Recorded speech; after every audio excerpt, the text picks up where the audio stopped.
পারস্যে এক রাজার রাজ্যে একজন আবেদ ব্যক্তি ছিল। আবেদ হচ্ছে ওই ব্যক্তি যে কিনা সারাক্ষণে আল্লাহর ইবাদতে মশগুল থাকে।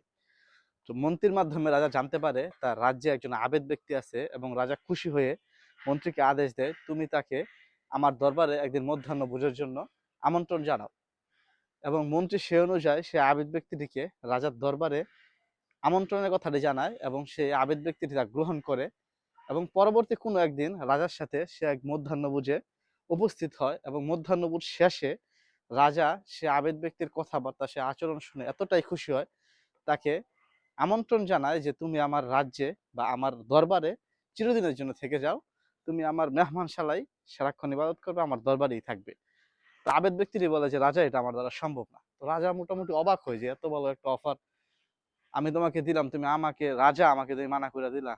তখন রাজা বলে যে সমস্যা কোথায়। তখন আবেদ ব্যক্তি উত্তরে কি বলে জানেন? উত্তরে বলে, আপনি যদি কোনোদিন আমাকে দেখেন যে আপনার দাসীর সাথে আমি ব্যভিচারে লিপ্ত হয়ে গেছি, তখন আপনি কি বলবেন? রাজা এই কথা শুনে এত পরিমাণ রাগান্বিত হয়।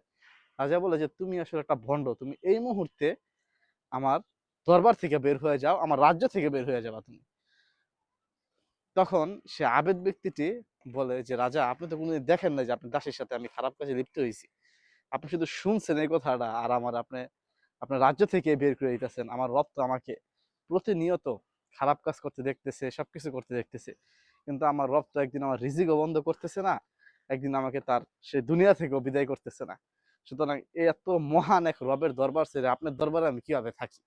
তো এই কথা শুনে মোটামুটি রাজা খুবই পরিমাণে লজ্জা বোধ করে এবং তার কাছে ক্ষমা চায়।